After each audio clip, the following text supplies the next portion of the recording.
1 minute এদিকে তাকাও। অনেক কষ্ট হয়ে গেছে নাকি? হয়ে গেছে? হয়েছে 12 ঘন্টা। এই সিটটা আমাকে ছেড়ে দিতে হয়েছে। তোমরা প্রে করো যাতে আমার মা খুব তাড়াতাড়ি সুস্থ হয়ে যায়। কি করো Mita?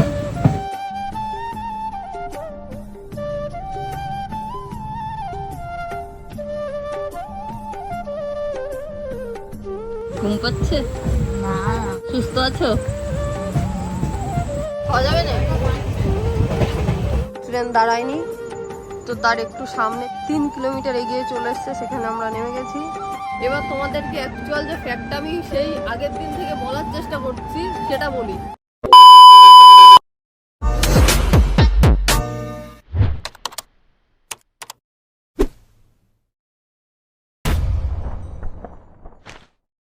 Hello guys, welcome back to my new channel blogger girls sweetie. I hope কি তোমরা সবাই ভালো আছো। গাইজ আমি খুব একটা ভালো নেই, বাট আমি ভালো থাকার উদ্দেশ্যে বাড়ি দিচ্ছি ব্যাঙ্গালোর। বিকজ তোমরা জানো আগের ভিডিওতে তোমরা অলরেডি দেখেছো আমি টিকিট কাটতে এসেছিলাম। তো ফাইনালি আমি টিকিট পেয়ে গেছি আর এখন অলরেডি ট্রেনের সামনে দাঁড়িয়ে আছি। তো এখন আমি মাকে নিয়ে ব্যাঙ্গালোর বাড়ি দেবো। ওখান থেকে মাকে ডক্টর দেখিয়ে পুরো প্রপার ট্রিটমেন্ট করে সুস্থ করে নিয়ে বাড়ি ফিরলে দেন আমি পুরোপুরি ভালো থাকতে পারবো। সো গাইজ চলো, ট্রেনটা এসে গেছে। আমার সমস্ত লাগেজ ট্রেনের মধ্যে রাখা হয়ে গেছে। মাকে অলরেডি স্লিপার সিটে আমি বসিয়ে দিয়েছি। তো আমি নিজেও এখন যাবো ওখানে একটু বসবো, বিকজ ট্রেনের সিট খুঁজতে অনেকটা টাইম লেগে গেছে। সো চলো বেশি লেট না করে ট্রেনের মধ্যে উঠে পড়বো, আর বাকি কথা ট্রেনের মধ্যে কি হচ্ছে। গাইজ চলো স্টেশনটা একটু দেখে নাও গাইজ, তারপর মাকে দেখাচ্ছি তোমাদের। মা কোথায় বসে আছে চলো দেখো। এই যে মা বসে আছে, আমি বসিয়ে দিয়ে এসেছি।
হাওড়া স্টেশন ছেড়ে দিয়েছে।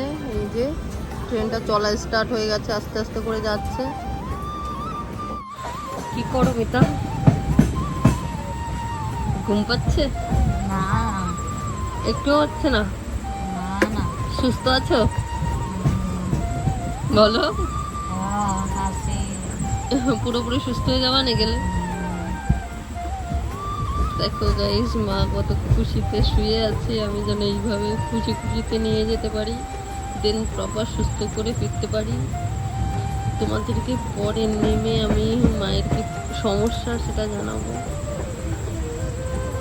এই দেখো গাইস, কম্বল টেনে নিয়ে এসছি। এই পাশে একটা দিদি বসেছে, দিদিটার সিট পাইনি তাই মা একটু বসতে দিয়েছে পাশে। কিছু লাগবে না? কিছু খাবা? গাইস আগের দিন যা খেয়েছি আমরা সমস্ত কিছু বাড়ি থেকে নিয়ে এসেছিলাম। সো আর কিছু কিনতে হয়নি, আজ থেকে সমস্ত কিছু কিনে খেতে হবে। দেখতেই পাচ্ছ সকালে উঠে মা বসে আছে, মায়ের ঘুম ভেঙে গেছে। এবার চা দিলাম কিনে মাকে, তো চা খেয়ে মায়ের সকাল শুরু হচ্ছে। তারপর আস্তে আস্তে করে লাঞ্চ ডিনার সবই কিনে দেবো গাইস। আজকে সব কিনে খেতে হবে আমাদের। তো মায়ের চা খাওয়ার পর একটা খেজুর খেয়ে নিল।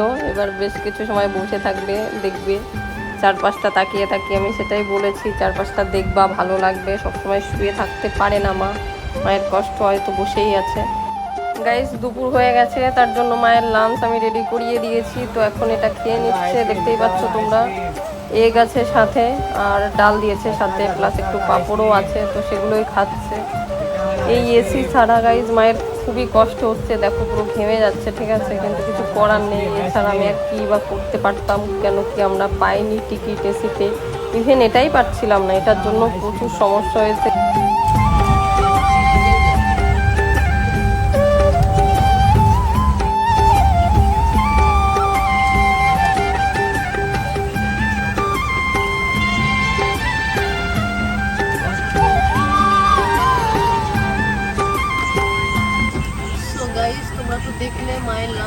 গেছে, মাকে খাইয়ে দিয়ে আবার ঠিকঠাকভাবে শুয়ে দিয়ে এসে আমি এবার নাস্তা খেয়ে দেখি।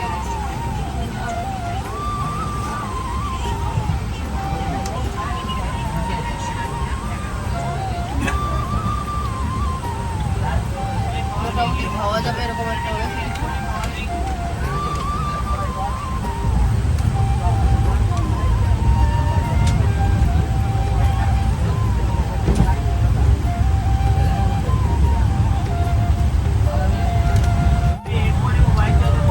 আমাদের টিকিটের ব্যাপারে সমস্যাটা তোমাদের এখনো জানানো হয়নি। আমি খেয়ে দিয়ে একটু রেস্ট নিয়ে তারপরে টোটালটা তোমাদের শেয়ার করছি। তো তার আগে আমি পুরোটা খেয়ে নিই, তারপরে অলমোস্ট ইভিনিং হয়ে আসছে গাইস। মা চারপাশটা দেখছে, সাইডে আর একটা ট্রেন যাচ্ছে, তোমরাও দেখে নাও। এবার আমাকে ডিনারটা কিনতে হবে, তারপর ডিনারের সময় হয়ে যাবে, তখন আবার পাওয়া যাবে না।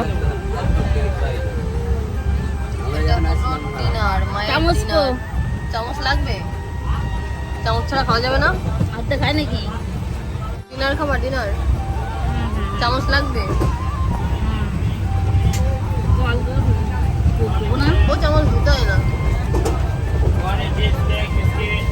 না ও খাও, হাতে ধরো, হাতে ধরে খাও।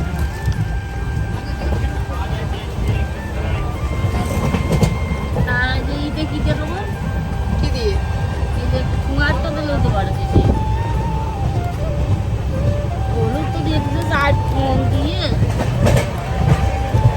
যা পেয়েছ ওই অনেক খাওয়া যাবে না? যাবে না? লঙ্কার গুঁড়ো। গাইস, ট্রেনের মধ্যে এই আন্ডা বিরিয়ানিটা খুবই ফেমাস, এসে যা বুঝতে পারলাম। তো আমরা ওই আন্ডা বিরিয়ানি নিয়েছি এবার। তো মা সেটাই খাচ্ছে এখন, দেখতে পাচ্ছ তোমরা। তো এই আন্ডা বিরিয়ানির সাথে দুটো আন্ডা দিয়েছে গাইস, তবে মায়ের খুব একটা ভালো লাগছে না। ডিম খাওয়া, দুটো ডিমই খাওয়া। আর দুটো ডিম রয়েছে, কিচ্ছু জানি থাকে না। দুটো ডিম পুরো ঠিকঠাক ভাবে খেয়ে নিবা, ঠিক আছে? পাতা কুতো দিছে, ভালো ভালো ওই সব খেলে উপকার আছে, সব খেয়ে ফেলাই দাও। হ্যাঁ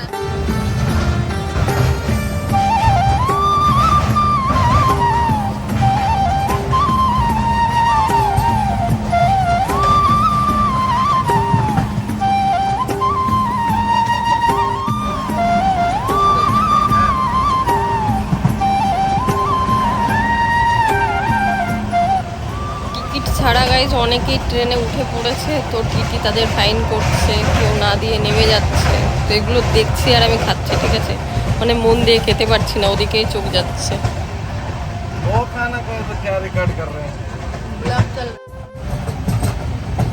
গাইজ তোমরা আগেই দেখেছো মায়ের ডিনার অলরেডি হয়ে গেছে। তো আমি রেখে দিয়েছিলাম আমারটা, আমি এখন খেয়ে নিচ্ছি। আর ট্রেনের মধ্যে যে অবস্থা, আমি টোটাল টিকিটের ব্যাপারটা এখনও শেয়ার করতে পারলাম না তোমাদের। ট্রেন থেকে নেমে দেন ইচ অ্যান্ড এভরিথিং যা ঘটেছে প্রত্যেকটাই তোমাদের সাথে শেয়ার করে দেবো। সো ফুল ভিডিওটি স্কিপ না করে দেখতে হবে। গাইজ, ভোর অলরেডি হয়ে গেছে, মা দেখতেই পাচ্ছ আগে থেকে উঠে বসে আছে। তো এখন নামার পালা। এই যে আমার ট্রেন, আর এই যে হলো মা, এই যে ব্যাডিং সমস্ত কিছু। হোয়াইট ফিল্ডে গাইজ ট্রেন দাঁড়ায়নি, তো তার একটু সামনে 3 কিলোমিটার এগিয়ে চলে এসছে, সেখানে আমরা নেমে গেছি। তো এখান থেকে একটা উবের করে চলে যাবো। দেখি মিনিট এদিকে তাকাও, অনেক কষ্ট হয়ে গেছে নাকি? হয়ে গেছে? হয়েছে? ঠিক আছে, চলো, আর হবে না।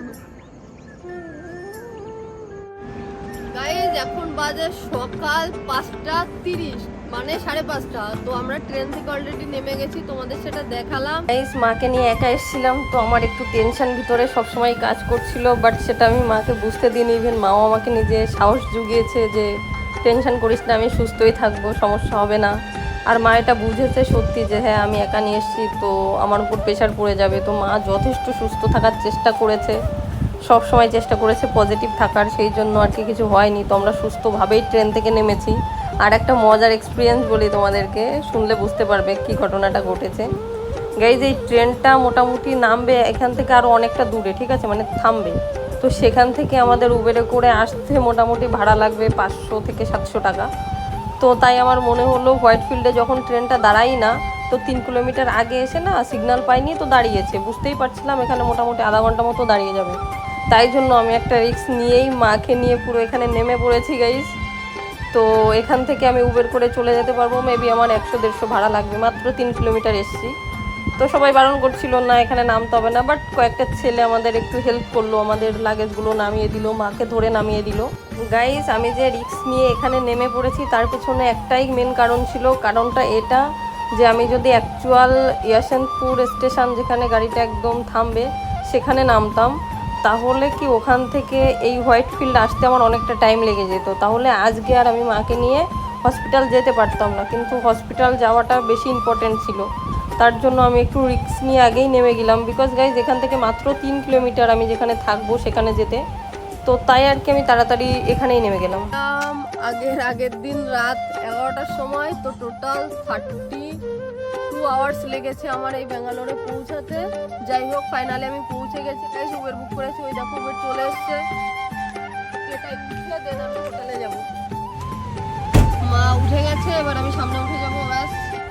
গাইস ট্রেনের টিকিট নিয়ে যে কী লেভেলের প্রবলেমে আমি পড়েছিলাম, ঠিক আছে, সেটা তোমাদের শেয়ার না করা পর্যন্ত আমি শান্তি পাচ্ছি না, তো হোটেলে গিয়ে আগে সেটা শেয়ার করব।